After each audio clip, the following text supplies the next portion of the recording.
Good evening students, मैं रतन sir आप लोगों का काबिल एकेडमी के यूट्यूब चैनल पे बहुत बहुत स्वागत करता हूं। आज हम आपके लिए लाए हैं कुछ बहुत महत्वपूर्ण जो एमसीक्यू है, चाइल्ड डेवलपमेंट और पेडागोजी जो है, टीचिंग जो मेथड है उससे रिलेटेड। ये आपका किसी भी टीचिंग एग्ज़ाम से रिलेटेड है। जो आने वाले एग्ज़ाम है, चाहे सीटेट का था जो या केवीएस का एग्ज़ाम है या कोई भी स्टेट का, बहुत ही इम्पोर्टेंट है उसके लिए। तो देखते हैं एमसीक्यू का।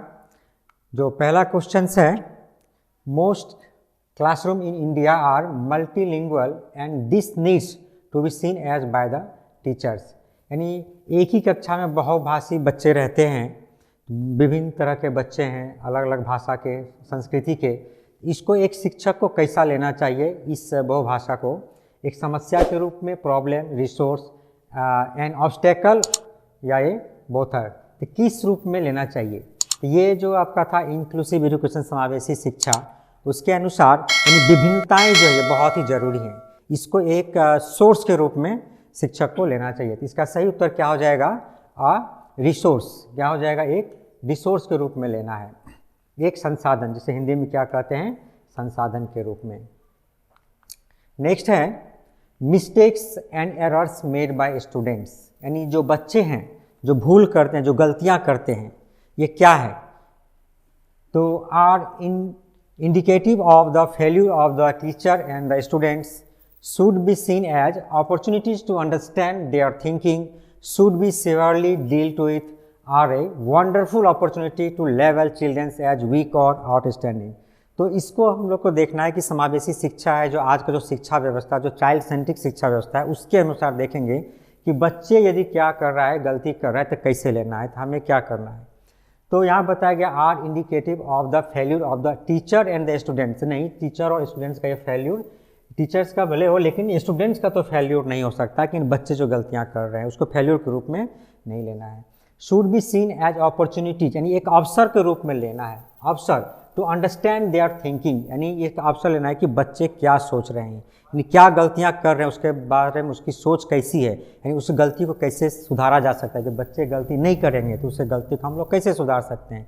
इसीलिए इसको एक अवसर के रूप में आपको लेना है। तो आपका जो करेक्ट आंसर है वो नंबर बी है। Should be severely dealt with नहीं है, are wonderfully opportunity to level childrens as weak, ये भी नहीं दिखाना है। आउटस्टैंडिंग या वीक या आउटस्टैंडिंग, यानी बच्चों में तो विभेद करना ही नहीं। तो आपका सही उत्तर क्या हो जाएगा? Number B, should be seen as opportunities to understand their thinking. Next है which one of these statement do you agree with, यानी यहाँ पे जो कथन है इसमें से किसमें से आप क्या है? सहमत हैं। तो क्या है? A child fails because the government is not giving enough technological resource in schools, यानी बच्चे जो क्या करते हैं, फेल करते हैं। तो क्या कर रहा है? गवर्नमेंट उसको नहीं दिया है सही जो व्यवस्था है। या child's failure can be attributed directly to the genetic material he or she has acquired from his or her parents. A child's failure is a reflection on the system and inability to respond to the child. A child's failure is primarily due to lack of parents education and economic status. यानी जो बच्चे हैं, यानी कौन सा कथन से आप सही है, सहमत हैं, ये आपको बताना है। यहाँ पे कई सारे दिए हैं, 4 ऑप्शंस दिए हैं कि बच्चा क्या कर रहा है, विफल रहता है क्योंकि सरकार स्कूलों में पर्याप्त तकनीकी संसाधन नहीं दे रहा है। ये आपका ऑप्शन सही नहीं है। यानी इसके कारण क्या हो रहा है, जो बच्चा जो है विफल नहीं है। एक बच्चे की विफलता को सीधे उस आनुवंशिक सामग्री के लिए जिम्मेदार ठहराया जा सकता है जिसे उसके माता पिता से प्राप्त किया है। ये भी सही नहीं है, क्योंकि आनुवंशिकी के कारण जो क्या है विफलता और सफलता डिपेंड तो है, लेकिन ज़्यादा नहीं है। क्योंकि यदि हम उसको अच्छे वातावरण में रखेंगे, अच्छा से ठीक से उसको शिक्षा देंगे, तो बच्चे विफल नहीं होगा। तो क्या है, एक बच्चे की विफलता प्रणाली पर एक प्रतिबिंब है और बच्चे को प्रतिक्रिया देने में असमर्थता, यानी इसका जो सही ऑप्शन है नंबर सी होगा कि child's failure is a reflection on the system and its inability to respond to the child. यानी सिस्टम की जो फेल्यूर है, जिसके कारण हो सकता है कि उसको सही से शिक्षा नहीं प्रदान किया गया, उसको माहौल सही से यानी वातावरण नहीं क्रिएट किया गया हो, जिसके कारण क्या है, बच्चा फेल्यूर है। तो सही उत्तर इसका क्या हो जाएगा? Number C. और teacher can help the children to process a complex situation by, यानी teacher can help the children, यानी बच्चे का एक जो कठिन, जो जटिल समस्या, उसमें एक शिक्षक कैसे उसको क्या कर सकता है, हेल्प कर सकता है, मदद कर सकता है। Not offering any help at all so that children learn to help on their on, क्या उसको कोई मदद नहीं करना है जिससे क्या बच्चा खुद से सीखे, नहीं, यहाँ पे एक समस्या है, यदि समस्या को कोई समाधान नहीं करेगा तो बच्चे खुद से उसको कैसे सॉल्व करेंगे। तो giving a lecture on it, सिर्फ क्या उसको लेक्चर दे देंगे तो काम बन जाएगा, नहीं, ऐसा नहीं है कि सिर्फ लेक्चर देने से काम नहीं बनेगा, क्योंकि समस्या है बच्चे के सामने।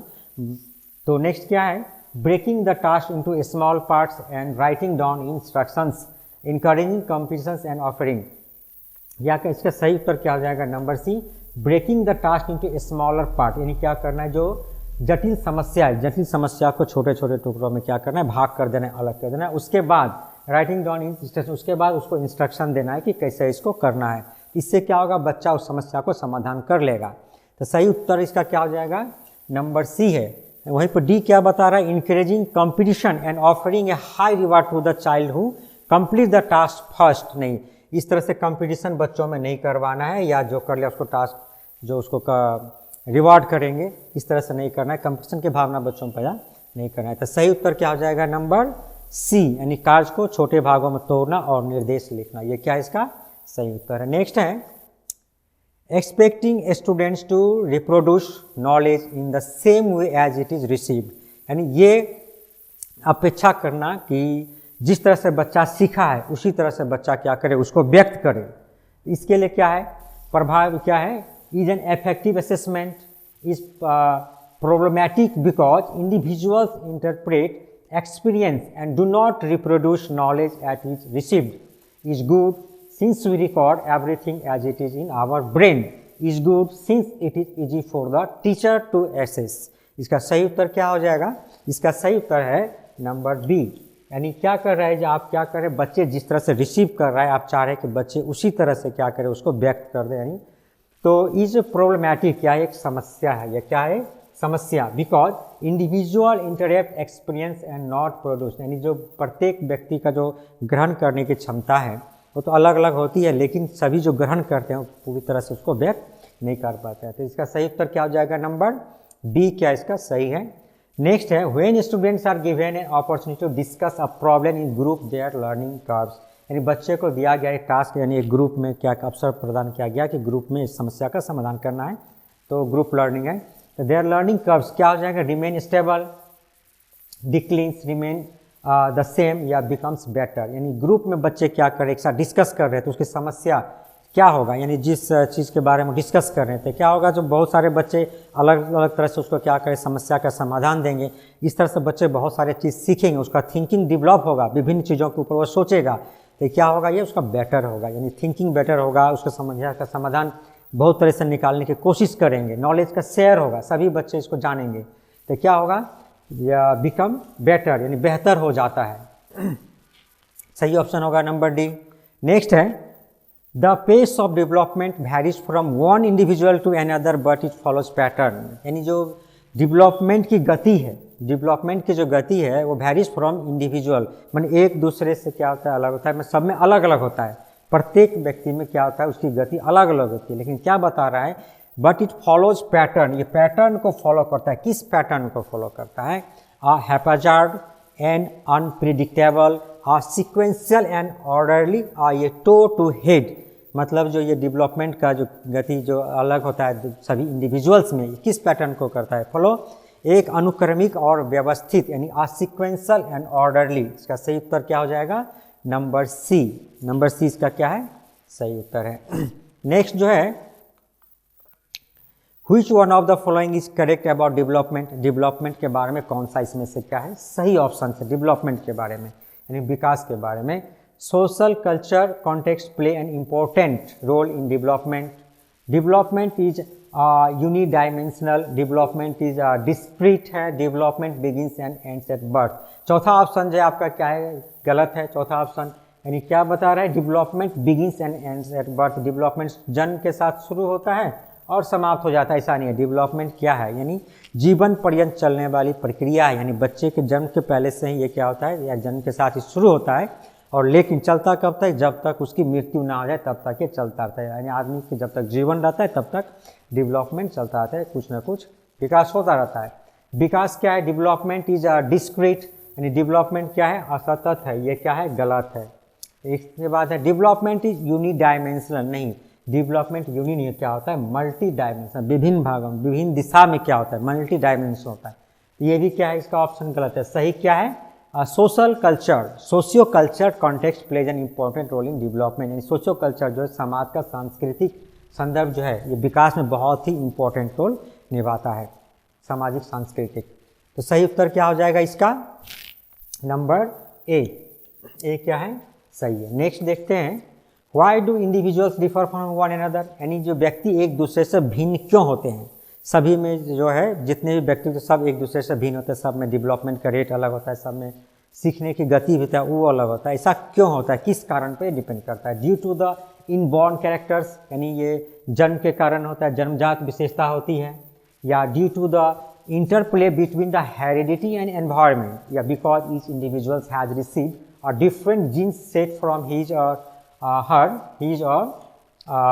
हर पेरेंट्स, या because of the impact of the environment. क्योंकि यहाँ पे बताया गया इंडिविजुअल्स में प्रत्येक एक दूसरे के साथ क्या क्या है तुलना किया गया है, उसमें जो डेवलपमेंट अलग अलग होता है। क्यों, इसका कारण क्या है, ड्यू टू द इनबॉर्न, ऐसा नहीं है जन्मजात विशेषताओं के कारण, कुछ कारण होता है जो जन्मजात होती है, लेकिन डेवलपमेंट जो इंडिविजुअली है वो इसमें ऐसा नहीं होता है। Due to the interplay between heredity and environment, इस पे इसका क्या है, ये सही उत्तर क्या है, क्योंकि हेरिडिटी और इन्वायरमेंट डेवलपमेंट पे इन दोनों का असर पड़ता है, इन दोनों का सम्मिलित रूप है, दोनों का ही, सिर्फ अकेले हेरिडिटी का भी नहीं होता है और एक अकेले इन्वायरमेंट का, दोनों ही सम्मिलित है जो डेवलपमेंट में असर डालता है। तो सही उत्तर क्या हो जाएगा, नंबर बी। सी भी क्या है, because each individual has received a different gene set from his और पेरेंट, इसमें भी सिर्फ हेरिडिटी को दिखा रहा है, या because of the impact of the environment, यहाँ पे सिर्फ क्या दिखा रहा है, इन्वायरमेंट को दिखा रहा है, लेकिन यहाँ पे बी नंबर में हेरिडिटी और इन्वायरमेंट दोनों का इफेक्ट को दिखा रहा है। तो इसका आपका सही उत्तर क्या हो जाएगा, नंबर बी, जो क्या है due to the interplay between heredity and environment. Next है, family play dash role in socialization of the child.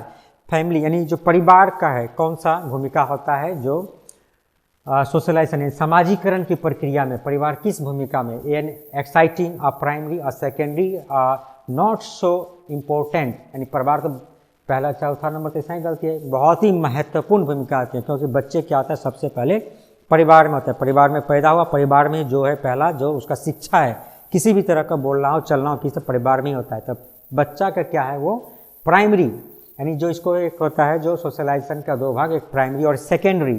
तो प्राइमरी क्या होता है उसका फैमिली और पीयर ग्रुप जो है फैमिली से रिलेटेड। तो बी नंबर क्या हो जाएगा इसका सही ऑप्शन, आप क्या है प्राइमरी है, एक्साइटिंग भी नहीं, सेकेंडरी भी नहीं होगा, सेकेंडरी भी आपका क्या है गलत है। नेक्स्ट है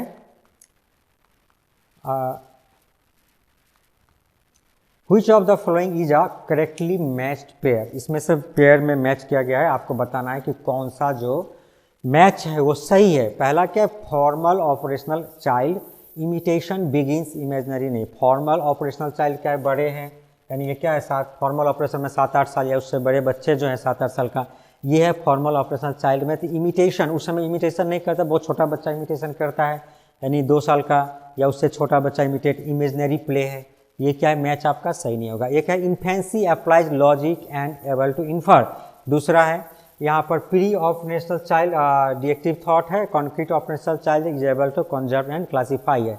दूसरा बताया गया इन्फेंसी, इन्फेंसी मतलब बहुत ही छोटा बच्चा, नवजात बच्चा, अप्लाइज लॉजिक एंड वो नवजात बच्चा तो बोलना भी नहीं जानता है तो लॉजिक कहाँ से अप्लाई करेगा, तो ये भी आपका ऑप्शन गलत है। Pre operational child deductive thought है, प्री ऑपरेशनल बहुत छोटा बच्चा यानी 2 साल के बाद का जो बच्चा है, छोटा बच्चा है वो क्या है डिडक्टिव थॉट, उसमें ऐसा इस तरह का थॉट नहीं आता, उसमें तो अभी सिर्फ बोलना सीखा है। तो कॉन्क्रीट ऑपरेशनल जो बड़े बच्चे हैं, कॉन्क्रीट ऑपरेशनल क्या होता है जो बड़े बच्चे हैं, is able to conserve and classify, हाँ ये क्या है आपका सही है कि ये कर सकता है साथ, आपका सही उत्तर क्या हो जाएगा नंबर डी है। नेक्स्ट है a child says cloth dry faster in the sun, she is showing understanding of, मैं बता रहा है कि कपड़े धूप में जल्दी सूखते हैं, एक बच्चा ऐसा बता रहा है, ये क्या दिखाता है, एक बच्चा कहता है कपड़े धूप में जल्दी सूखता है, तो क्या दिखा रहा है ईगोसेंट्रिक या कॉज एंड इफेक्ट यानी रिवर्जिबल या सिंबॉलिक थॉट, ये किस तरह का थॉट है, तो ये आएगा आपका जो सही उत्तर है कॉज एंड इफेक्ट का। ये क्या है कॉज एंड इफेक्ट है, कारण और प्रभाव, यानी क्या हो रहा है कि बता रहे कपड़े धूप में जल्दी सूखते हैं, यानी कपड़ा को धूप में डालेंगे तो क्या कारण है और क्या इसका प्रभाव पड़ रहा है, इसके ऊपर ये डिपेंड करता है। तो सही उत्तर क्या हो जाएगा, इसका नंबर बी क्या है, सही उत्तर है। नेक्स्ट है, अकॉर्डिंग टू पियाजे children thinking differ in dash from adult than in dash, यानी पियाजे के अनुसार जो सोचना है, थिंकिंग जो होता है बच्चों का बड़ों से, वो किस मामले में अलग है और किस मामले में सेम है बताया जा रहा है। Differs in dash from adult than in dash, तो किस मामले में जब बच्चे जो सोचते हैं उसका जो प्रकार है वो अलग है, परंतु उसका जो अमाउंट है, जितना सोच रहा है वो क्या है, एक ही होता है। तो क्या हो जाएगा इसका सही उत्तर, साइज और correctness, kind amount, size type amount और काइंड, इसका क्या हो जाएगा, डिफर्स इन काइंड, यानी बच्चे और बड़ों का जो सोचना है क्या differs in kind not in amount, यानी from adult than in amount, यानी अमाउंट तो दोनों का सेम होता है, बच्चे और बड़े का जो अमाउंट होता है थॉट का सेम होता है, बट प्रकार क्या होता है दोनों का अलग होता है। सही उत्तर क्या हो जाएगा इसका, number B. Which of the following is an example of scaffolding, scaffolding का इसमें से सही सा एग्जांपल कौन है, ये आपको दिया है, 4 ऑप्शन दिया हुआ है। जो giving motivational lectures to student, offering explanations without encouraging questioning, offering both material and non-material rewards, giving prompts and cues and asking questions at the critical juncture। तो किसके ऊपर कौन सा सही है, तो बता दिया giving motivational lecture on student, ये स्कैफोल्डिंग मतलब, स्कैफोल्डिंग मतलब बच्चों को क्या कर रहा है, जो बच्चे एक समस्या में पड़ा हुआ है या किसी समस्या का समाधान नहीं कर पा रहा है उसको थोड़ा सा हेल्प किया, थोड़ा सा बता दिया, एग्जाम्पल दिया, बच्चे उसको अब कर पा रहा है, यानी वो सीख गया आगे की तरफ, इसी को हम लोग कहते हैं पहले स्कैफोल्डिंग है। तो इसमें गिविंग मोटिवेशनल लेक्चर, सिर्फ लेक्चर देंगे तो बच्चों के समस्या का समाधान नहीं होगा, तो ये क्या है आपका ऑप्शन ए क्या है, सही नहीं है। इसके offering explanations without encouraging questions, तो हम सिर्फ क्या कर रहे हैं, ऑफरिंग एक्सप्लेनेशन, खाली एक्सप्लेन कर रहे हैं, उसको इंकरेज नहीं कर रहे हैं, तो ये भी क्या है, सही नहीं है। Offering both material and non material reward, सिर्फ मटेरियल और नॉन मटेरियल रिवॉर्ड देंगे, ये स्कैफोल्डिंग के अंदर नहीं आएगा क्योंकि प्रॉब्लम का समाधान नहीं हुआ। नेक्स्ट क्या है, गिविंग प्रॉम्प्ट एंड क्यूज, यानी दे रहे हैं उसको क्लू दे रहे हैं, and asking questions in eight critical junctions, ये आपका क्या हो जाएगा, सही है। संकेत और संकेत देना और महत्वपूर्ण समय पर प्रश्न पूछना, जिससे क्या हो बच्चे अपने समस्या का समाधान कर सके, तो आपका सही उत्तर क्या हो जाएगा, number D, giving prompts and cues. Next है, according to Vygotsky children learn, Vygotsky के अनुसार, वाइगॉट्स्की के अनुसार जो बच्चे सीखते हैं कैसे सीखते हैं, by maturation, by imitation, by interaction with adult and peers when reinforcement is offered। तो वाइगोट्स्की ने किसका दिया था, जो सामाजिकरण है उसका सिद्धांत क्या है, by interaction with adult and peers, यानी बच्चे कैसे सीखते हैं, जब क्या करेगा वो बड़ों के साथ मिलेगा घुलेगा, अपने पीयर ग्रुप्स के साथ जो सगे संबंधी या दोस्त है जिसके साथ मिलेगा घूमेगा या स्कूल जाएगा, समाज में जाएगा तो सीखेगा। तो इस तरह से बता रहा है, जो इंटरेक्टिंग करेगा उससे मिलेगा तभी क्या करेगा, बच्चे में नॉलेज और बढ़ेगा और सामाजिकरण की प्रक्रिया उसमें बढ़ेगी, तब सीखेगा। इसका सही उत्तर क्या हो जाएगा, number C, by interacting with adults and peers. किसके अनुसार है ये वाइगोट्स्की के अनुसार है, ये भी देखना पड़ेगा किस मनोविद ने ये बताया है। तो इसके बाद है कोहलबर्ग हैज गिवन, कोहलबर्ग ने दिया है, कोहलबर्ग ने कौन सा थ्योरी दिया है, the stage of physical development, the stage of emotional development, the stage moral development, the stage of cognitive development. ऐसा तो कॉग्निटिव डेवलपमेंट का किसने दिया था, पियाजे ने दिया था, संज्ञानात्मक विकास का। The stage of moral development, ये जो है मॉरल डेवलपमेंट का किसने दिया था, नैतिक विकास का सिद्धांत किसने दिया था, कोहलबर्ग ने दिया था। तो इसका सही उत्तर क्या हो जाएगा, नंबर सी क्या हो जाएगा इसका सही उत्तर, कोहलबर्ग ने क्या दिया था, नैतिक विकास, the stage of moral development का सिद्धांत दिया था। नेक्स्ट है, which of the following situations is illustrative of a child centered classroom, यानी चाइल्ड सेंटर्ड क्लासरूम का जो दिखाता है बाल केंद्रित जो कक्षा है। तो पहला है, a class in which the text book is the only resource the teacher refers to, a class in which the students are sitting in group and the teacher take turn to go each group, a class in which the behaviour of students is govern by the reward and the punishment, a class in which the teacher dictate and the students are asked to memorise. ये चौथा option आपका क्या है, गलत है।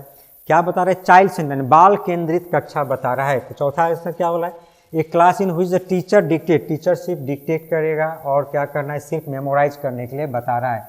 ये option आपको गलत है। चाइल्ड सेंटर में ऐसा नहीं, चाइल्ड सेंटर में क्या हो रहा है कि जो बच्चा है वही क्या महत्वपूर्ण भूमिका में रहेगा, उसकी भागीदारी बहुत ज़्यादा होनी चाहिए। अ class in which the behaviour of students governed bye the reward, यानी इसमें आपका रिवॉर्ड और पनिशमेंट का बात किया गया है, तो ये क्या आपका गलत ऑप्शन है, इसको चाइल्ड सेंटर हम लोग नहीं कहेंगे। नंबर सी भी क्या आपका गलत ऑप्शन है। नंबर बी क्या है, a class in which the students are sitting in group, यानी ग्रुप में बच्चे बैठे हैं and the teacher takes turn to go each group, यानी बच्चे ग्रुप में काम कर रहे हैं और शिक्षक क्या कर रहे हैं, ग्रुप बाय ग्रुप जा रहे हैं, जाकर देख रहे हैं क्या कर रहा है नहीं कर रहा है। तो ये क्या है, चाइल्ड सेंटर, बच्चे खुद से कर रहे हैं, खुद से करके सीख रहे हैं, ग्रुप में डिस्कस कर रहे हैं, उसका सामाजिकरण का प्रोसेस भी बढ़ रहा है, इससे बहुत सारा ग्रुप से सीख पा रहे हैं, बहुत सारा नॉलेज। इसका सही उत्तर क्या हो जाएगा, नंबर बी, यानी यही क्या है आपका, इसके अकॉर्डिंग ये चाइल्ड सेंटर क्लासरूम के अकॉर्डिंग सही ऑप्शन है नंबर बी। नेक्स्ट जो क्वेश्चन है, इंटेलिजेंस इज, यानी बुद्धि क्या है, बुद्धि क्या है इसमें से बता रहा है, a singular and generic concept है, the ability to imitate others है, आ स्पेसिफिक एबिलिटी है, द सेट ऑफ कैपेबिलिटीज है, यानी क्षमताओं का एक सेट है। तो बुद्धि क्या है, बुद्धि क्या होता है, आ सेट ऑफ कैपेबिलिटीज, यानी क्या है, a set of capabilities. Number D क्या है इसका सही उत्तर है, a set of capabilities. Next है, early childhood is a period of language development, period of language development, early childhood क्या है, अनइम्पोर्टेंट या सेंसिटिव या न्यूट्रल या नॉट सो सिग्निफिकेंट। तो क्या है, जो प्रारंभिक बचपन है या प्रारंभिक जो बाल्यावस्था है भाषा विकास के क्षेत्र में क्या है, इसको क्या कहेंगे।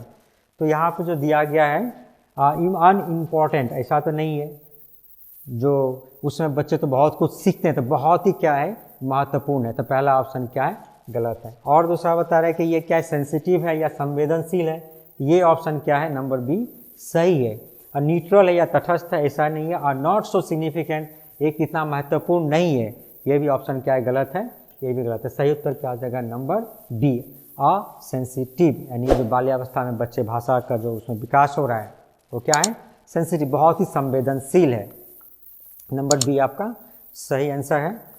तो यहाँ पर हम देखते हैं कि ये कुछ जो MCQ था जो बहुत ही इम्पोर्टेंट है, जो आपके आने वाले एग्जाम्स के लिए बहुत ही इम्पोर्टेंट है।